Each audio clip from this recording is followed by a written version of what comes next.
এবছর এসএসসি ও সমমান পরীক্ষার গড় পাশের হার ৬৮.৪৫%।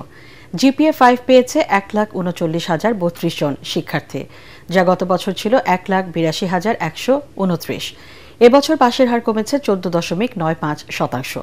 অসম প্রতিযোগিতার মানসিকতা থেকে সরে এসে মেধার প্রকৃত মূল্যায়ন করায় এবার পাশের হার ও জিপিএ 5 উভয়ই কমেছে বলে জানিয়েছে দেশের শিক্ষা বোর্ডগুলো।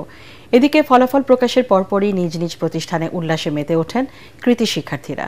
মিজান শাহজাহানের রিপোর্ট। এই উল্লাস সাফল্যের। শিক্ষা জীবনে প্রথম পাবলিক পরীক্ষায় উত্তীর্ণ হওয়া শিক্ষার্থীদের দু চোখে হাজারো স্বপ্ন। টানা 10 বছরের অধ্যবসায়ের আনুষ্ঠানিক স্বীকৃতি মিলল মাধ্যমিক স্কুল সার্টিফিকেট পরীক্ষার ফল প্রকাশের মধ্য দিয়ে। সন্তানের সাফল্যে উচ্ছ্বসিত অভিভাবকরাও। যেহেতু জার্নিটা ছিল 10 বছরের, আফটার 10 ইয়ার্স ভালোভাবে স্কুল লাইফটা শেষ করা, এই জন্য অনেক ভালো। আমি অনেক হার্ডওয়ার্ক করছি, আমি সারা রাত পড়ছি, আমার অনেক ভয় লাগছিল যখন আমি আসছি, এখন আমার অনেক খুশি লাগতেছে। আমার সাফল্যের কারণ আমার প্যারেন্টস, কারণ তারা সবকিছু ট্রাই করেছে যাতে আমার লাইফটি স্মুথ যায়। সে তার পজিশন ধরে রেখে এই জিপিএ 5 গোল্ডেন জিপিএ 5 নিয়ে বের হলো এখন স্কুল থেকে। অন্যান্য বছরের মতো সরকার প্রধানের কাছে ফলাফলের অনুলিপি হস্তান্তরের আনুষ্ঠানিকতা ছিল না এবার। 9টি সাধারণ শিক্ষা বোর্ড, মাদ্রাসা ও কারিগরি বোর্ড সহ 11টি বোর্ডের একযোগে প্রকাশিত ফলাফলে এবার কমেছে পাশের হার ও জিপিএ 5। বরাবরের মতো এবারও ছেলেদের তুলনায় এগিয়ে রয়েছে মেয়েরা। এবার রাজশাহী বোর্ডে সর্বোচ্চ পাশের হার ৭৭.63%।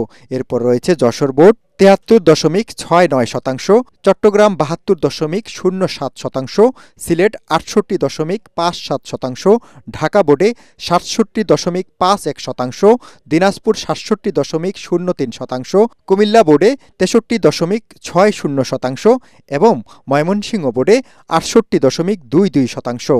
সবচেয়ে কম পাশের হার বরিশাল বোর্ডে ৫৬.38%। মাদ্রাসা বোর্ডে পাশের হার ৬৮.09% ও কারিগরি বোর্ডে পাশ করেছে ৭৩.63%। উত্তরপত্রের সঠিক মূল্যায়নে পাশের হার ও জিপিএ 5 কিছুটা কমলেও বিষয়টিকে ইতিবাচক হিসেবে দেখছে শিক্ষা বোর্ডগুলো। আমাদের মাইন্ডসেট ছিল পরীক্ষায় বসলেই পাস এবং জিপিএ 5। আমরা ওই বৃত্ত থেকে বেরিয়ে আসার চেষ্টা করেছি এবং যে কারণে আমাদের ছেলেমেয়েরা যা লিখেছে, যেভাবে উত্তর দিতে পেরেছে, সেভাবে সঠিকভাবে মূল্যায়ন হয়েছে। 11 বোর্ডের বিষয়ভিত্তিক ফলাফল বিশ্লেষণ করে দেখা গেছে এবার সবচেয়ে বেশি ভরাডুবি গণিতে। আগামীতে অকৃতকার্য হয়ে কোনো শিক্ষার্থী যাতে উচ্ছ্বাস বঞ্চিত না হয় সে বিষয়ে প্রয়োজনীয় ব্যবস্থা নেওয়ার তাগিদ অভিভাবকদের।